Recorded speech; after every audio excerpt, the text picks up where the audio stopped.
યુજીસીનો નવો કાયદો રદ કરવા ઓગળ તાલુકા મામલતદારને થરામાં આવેદનપત્ર અપાયું।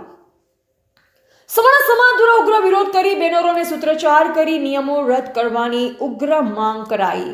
નવનિર્મિત ઓગળ તાલુકાના મુખ્ય મથક થરામાં આવેલ ઓગળ મામલતદાર કચેરી ખાતે આજે સવર્ણ સમાજ દ્વારા ઉગ્ર વિરોધ કરી ઓગળ મામલતદારને આવેદનપત્ર આપવામાં આવ્યું હતું, જેમાં દેશમાં સરકાર દ્વારા યુજીસીના કાયદાના નિયમો સામે સવર્ણ સમાજ લાલગુમ થઈ ઓગળ તાલુકાના ઇન્ચાર્જ મામલતદાર ભાવેશભાઈ દેસાઈને બ્રહ્મ સમાજના અગ્રણી કે સિરવાડિયા, બળદેવભાઈ રાવલ, વિષ્ણુભાઈ પંડ્યા, અમૃતભાઈ જોશી, રમેશભાઈ જોશી, વિષ્ણુભાઈ જોશી સહિત સવર્ણ સમાજ દ્વારા આવેદનપત્ર આપી રજૂઆત કરતા જણાવાયું હતું, આ યુજીસીનો આ કાયદો જેમાં કોલેજ કે યુનિવર્સિટીમાં અભ્યાસ કરતા અન્ય સમાજના હિતોને ધ્યાનમાં રાખવામાં આવ્યા છે અને સવર્ણ સમાજના વિદ્યાર્થીઓના અધિકાર અને જે બંધારણીય રક્ષણ સામે જોખમ ઊભું થાય તેમ છે અને સામાન્ય વર્ગના બંધારણીય સમાનતાના મૂળ સિદ્ધાંતોને નુકસાન કરે છે, એટલે આ નિયમો સુધારો કરી અથવા તેને રદ કરવામાં આવે તેવી માંગ કરી હતી અને ઉચ્ચ શિક્ષણ સંસ્થાઓમાં સમાનતાના પ્રચાર માટે જાહેર કરાયેલા નિયમોનો અમે વિરોધ કરીએ છીએ અને શિક્ષણમાં અસમાનતા અને ભેદભાવ થાય તેવું જોવા મળી રહ્યું છે। પરિણામે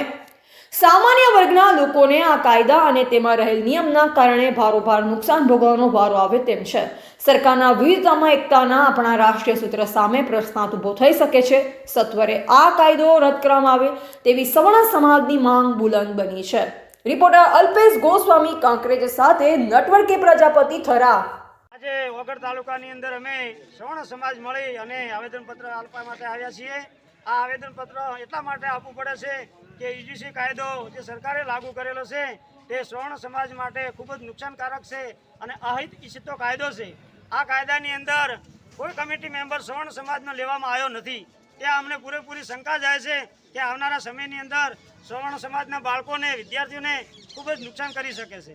માટે અમે મીડિયમના માધ્યમથી મામલતદારશ્રીને આવેદનપત્ર આપી અને સરકાર સુધી એક મેસેજ પહોંચાડવા માગીએ છીએ કે આ કાયદો રદ કરે। કોર્ટે સ્ટે આપી દીધો છે, તેમ છતાં હજી સરકારનું જજમેન્ટ બાકી છે, તો આ સમયે અમે એક રજૂઆત કરીએ છીએ કે આ કાળો કાયદો રદ કરી અને સરકાર સવર્ણ સમાજને ન્યાય આપે। જો આ કાળો કાયદો રદ કરી અને અમને સવર્ણ સમાજને ન્યાય નહીં મળે તો આવનારા સમયની અંદર અમે ગાંધી ચિંધ્યા માર્ગે આંદોલન કરીશું અને સરકારને જડબાતોડ જવાબ આપી અને અમે અમારા જે મંતવ્યો છે રજૂ કરીશું। જય હિન્દ। આપનું નામ? જોશી કરશનભાઈ કેશાભાઈ, કે સિરવાડિયા।